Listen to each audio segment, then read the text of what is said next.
I scaled 8 different Shopify print-on-demand brands to $1 million in sales our very first year online using nothing but Facebook ads for acquiring our customers. And while it's been a really amazing tool in helping us grow our businesses, it obviously did not start out that way. In fact, it was the exact opposite. It was running ads for my print-on-demand brand felt like one of the biggest sources of anxiety when I was starting out, because it felt like I might as well just be cranking the handle on a slot machine anytime I hit the publish button on a new campaign. And the biggest difference between me running ads in the past compared to how we do them today is that we have built a system that we follow that enables us to run the ads in a way that we are starting off with a much lower budget than most people have in mind. And we are incrementally scaling based off of what the ads are telling us to be improving about the business, which were all things that I did the exact opposite of starting out. But once we dial this in, we're able to essentially build a machine for ourselves that is giving us $3 to $4 back every time we're putting $1 new in. So this is the 4-step system that turns random Facebook scrollers into actual buyers who convert with our brands without it feeling like we're gambling. And for each step, I'm going to tell you exactly which metric to watch for so you know what matters most. And step 1 is stopping the scroll, which I know sounds really obvious, but when I was first looking at ads and making my creatives on my first campaigns, I was always looking at them within the context of wherever I was making it, like Canva, or I was going to say Photoshop, but I have no idea how to use Photoshop, or Canva. And I was always looking at it within that, kind of setting. And that led to me making like beautiful designs and like creatives that I thought looked good, but they were never really designed to fit into a newsfeed. And it wasn't until I got hit with one of my own ads one day and I just scrolled right past it before it hit me like a second or two later. I'm like, hey, was that my, and I scrolled back up, that I realized that 1, my targeting was off because I was not my customer. And 2, that my ad had just blended right in with the newsfeed. And I thought, why might that have been? Like I picked what I thought was a good creative, like it looked good. Then I went over to the Facebook ad library. I looked up some of my competitors to see what is it that they were running, and specifically what had they been running the longest, then indicates to us might be doing, somewhat well. And when I saw those ads compared to the ones that I was running, it was a night and day difference. I was using these subtle, like muted colors that were really not high contrast with the typical social media feed. And second, my ads were so busy that if you're scrolling by it fast enough, picturing I was always just looking at Canva straight on, just watching it there, people, even when we're like running static ads, people are seeing our ads in motion. So they have to be so simple that the product, like the main premise of the creative, literally jumps off at the screen at them, and it passes normally it's the 2-second test, but it's really like the half a second test in the context of running paid ads. And I know that the Facebook Ads Manager the first time through can feel super overwhelming. It certainly did for me too. But when you join our free 31-hour course, like it's the video on our YouTube channel, or you can join the community by clicking the link down below, we have a lesson in there where we show you the simple Ads Manager setup, where there's like 5 or 6 main numbers that we look at. And the number we can look at here that'll tell us how good of a job we're doing at getting people to stop scrolling and engage with the ad is our CPM, which is just a fancy-ish metric or acronym that just stands for cost per mille or cost per thousand. It's basically cost per thousand impressions. Like if we're a billboard on the highway and 1,000 cars drive by and see us, assuming 1 person per car, how much are we paying for those 1,000 cars? And the average that we see for print on demand is about anywhere from $10 to $20. However, when you have a really engaging ad, if you think about it, what's Facebook's number one goal? How do they make their revenue? By being able to show people ads. So how do they have the supply to be able to show ads? Well, they keep people on their platform. So what Facebook does is when there's a engaging ad that somebody clearly likes, they reward that advertiser with cheaper CPMs. So if we have picture the least engaging ad in the world, like for print on demand, something that nobody wants to see, that would have a CPM of like 100 to 120. But then if we picture the most engaging ad, an ad that for whatever reason, whenever anybody sees it, they absolutely have to stop and comment, that would get a CPM of like $1. a dollar is super cheap, but just for sake of the example, a really solid range to be in is in the $5 to $10 range. Now, how do we know if we have an engaging ad based on the CPM? Well, like, why does it tell us that? Well, if we have a really generic t-shirt, a design that somebody has seen 1,000 times before, that's not something that somebody is going to stop and comment or like and share with their friends, which is how Facebook determines the CPM. But what is going to get them to stop and do those things is if it's something super unique, something, and not just unique like they haven't seen it before, but that really speaks to them and speaks to the niche that they're in. And when you combine that with having really high contrast, like picture much brighter colors that basically stand out against the, whites and blues of the feed, when we have that, it stops the scroll and then it gets people to really dive in when it's something super engaging.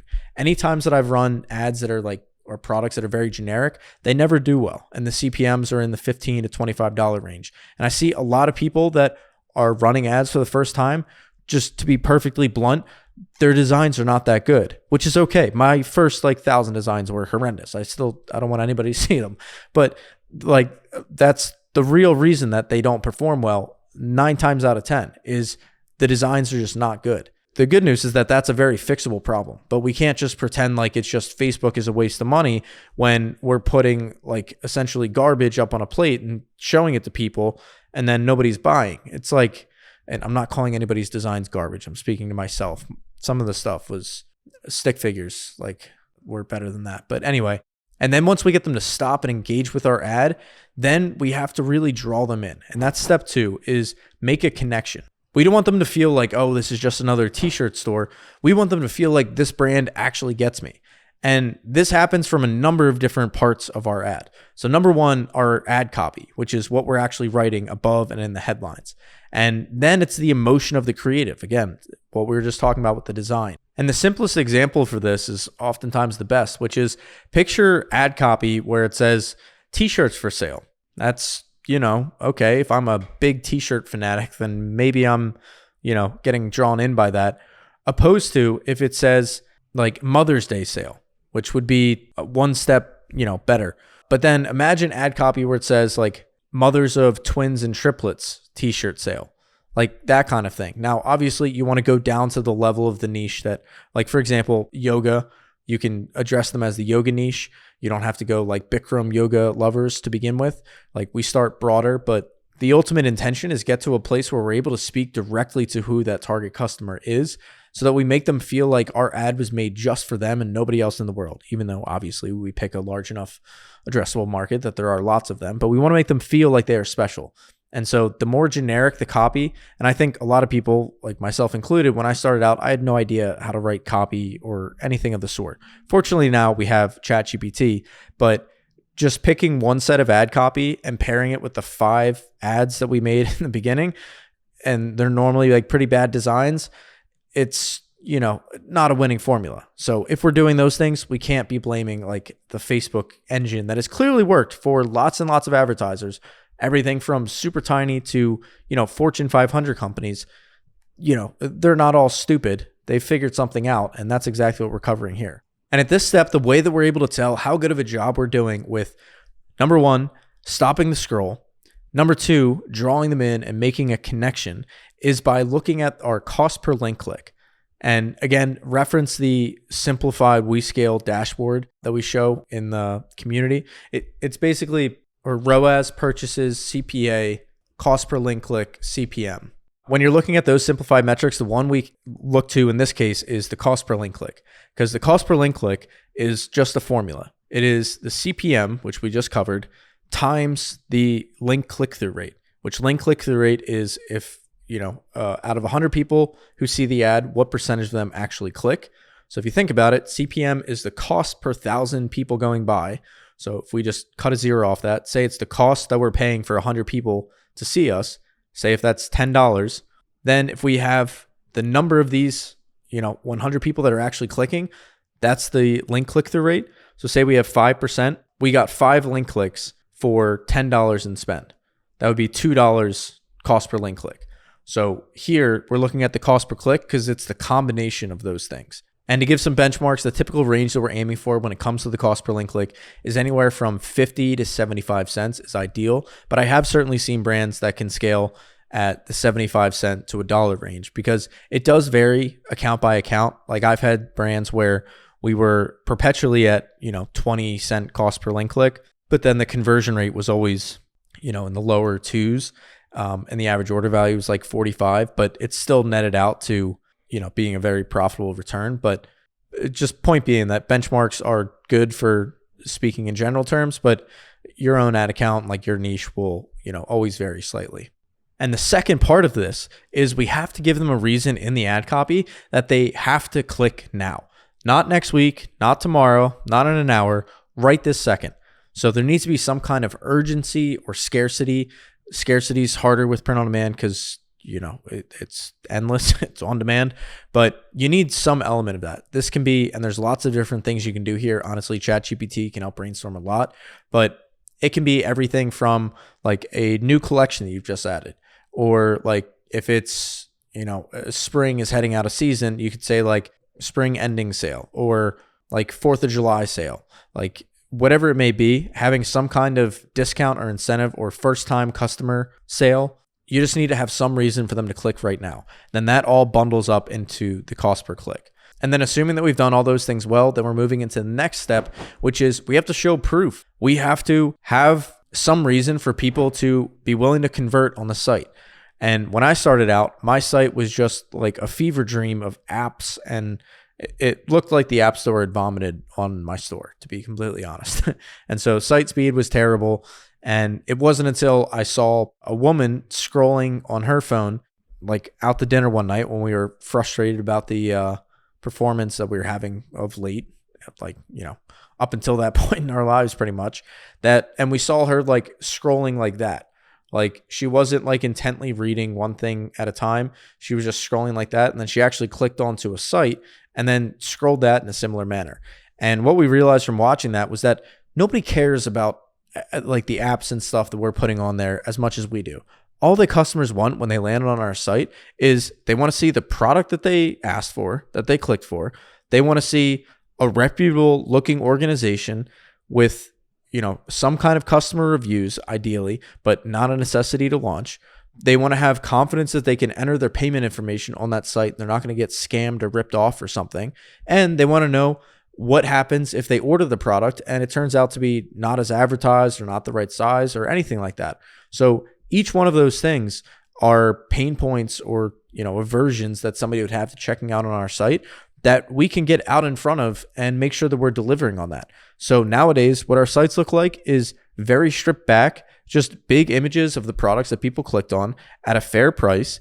And we're just very upfront about all the return policies, and which, as a side note, we have a unlimited return policy, and our return rate last month was 1.2%.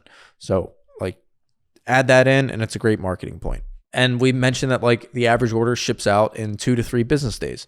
So look, compared to our sites before, it was just a nightmare. And all of those key, like really key points, we're just getting completely lost in the mix. And so here, how we can tell how good of a job we're doing on the site is by looking at our conversion rate. And the conversion rate is if 100 people come to the store, how many of them are actually converting?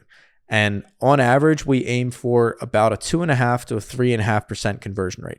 Then the second part of this is how many products are they buying? So when we start brand new stores, it's very, very common for the average order value to be one shirt. So about $25 to $35, depending on your price point. And it's really tough to run profitable ads when people are only buying one thing. It's also tough to run profitable ads if, your conversion rate's low and nobody's buying to begin with, obviously. But so we aim for 2.5 to 3.5% on the conversion rate, then about $45 to $50 on the average order value, which comes out to about 1.7 shirts per order. Now, how do we incentivize people to increase their average cart value? For example, like if we were a brick and mortar store, when they're coming up to the register, how do we make sure that they're not just carrying a single clothes hanger? How do we make sure that they have like a whole cart or their arms full of all the products that they found there that they loved? Well, it starts with that, making sure that there are multiple products that are in the same vein or genre that they were there and most interested for, that you have lots of other things to choose from. And this is one of the main reasons that it's very common for a beginner store to have low average order value, is our first 100 designs, we try to just do kind of buckshot, just throw a bunch of different things at the wall. And then we see like the one angle that really sticks. Normally when it starts sticking, it starts getting some sales. There's like at least a 1 to 2 week lag, sometimes longer, depending on how locked in we are, before we actually notice that is a trend. And then we make more designs that are along that same vein, and that we don't just keep rehashing the same collection over here, that we really hyper fixate on that, and we go from one design that's like that to 20 to 30. And I'm not going to get into like all the design iteration stuff, that's all in the free course, but basically that's like the race. As soon as we see that we have conversion rate where we want it and the average order value is what we need to improve on next. And now that we have each of the steps mapped out, the fourth and most important step is to approach things from an analytical mindset. Now, what I mean by this is, in the beginning, I was very emotional. Every time I opened my ad account, I would joke, me and my roommates would, that we were checking our ad account in the morning to see what kind of day we're going to have. Not just like financially, but just like in general. It had that much control over us, which is setting ourselves up for a losing game to begin with. And it wasn't until we had one day where it was a string of just bad weeks in the beginning that we like collectively noticed pretty much at the same time that it had been a solid week of us doing nothing but complaining about, poor ad performance and stuff like that. And we realized, like, if we're just going to keep having this kind of mindset, we might as well just pack it in now. So we made a concerted effort to get back into problem solving. Back then, we weren't as attuned to the numbers that we just went through, but ultimately ended up happening is we narrowed in on two main things. One, we realized that we needed to learn how to identify opportunities in the ad account, which sounds painfully obvious, but we weren't even like mindful of that. And then second, we need to know what actions to take as a result of finding that opportunity.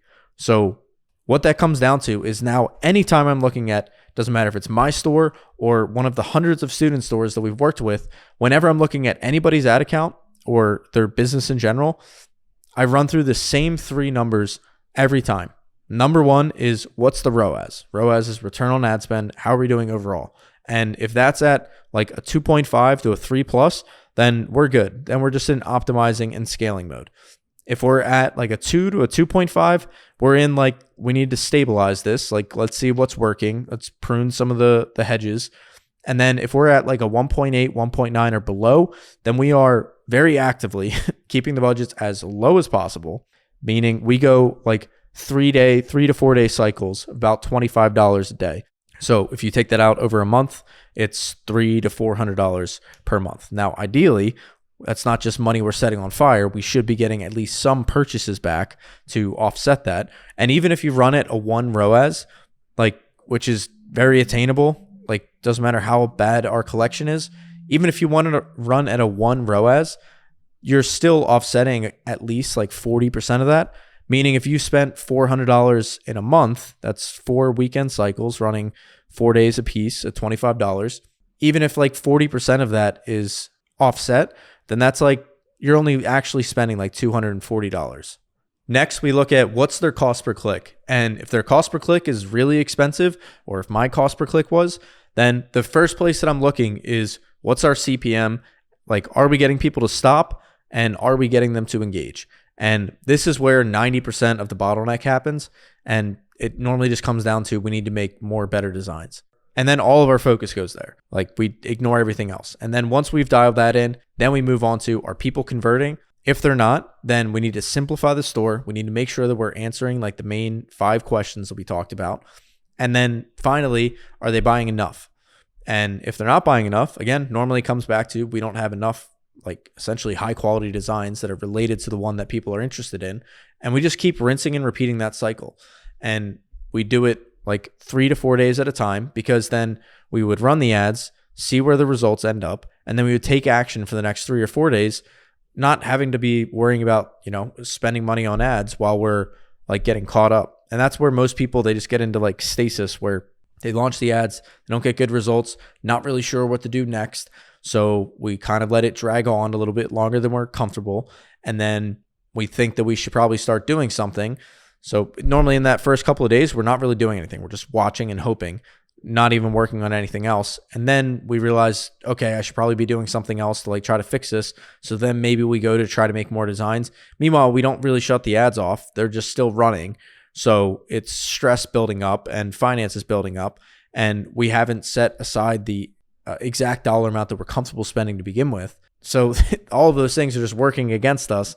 And then we're in that state of mind, highly unlikely that when we're feeling like that and we're that, scatterbrained, that we're going to make really high quality designs that have a chance of turning the ads around. So we're kind of doing ourselves in from the start. So if you want to learn more about how to do the exact opposite of that and start to understand the system that we use to run the ads, analyze the ads, and decide what we're going to fix next, and hopefully unlock the insane upside potential that comes with running paid ads profitably for yourself as well. Not that there's any guarantees. This all comes down to you, the individual, and the amount of effort that you're willing to put into it. It's a commitment. It's a skill like any other. But, just like somebody who becomes really proficient at day trading and makes an insane amount of money, people ask them like, how'd you do it? Maybe some might say luck, but the 99% of them would say just staring at screens for 12 hours a day for 5 years. It's like, just like anything else. So if you're interested in learning more about that, then head over to our link down below or to the free course on our channel, and you can see everything that we do step by step, click by click. I would love to see you in there. Thanks for watching, and I'll see you in the next video.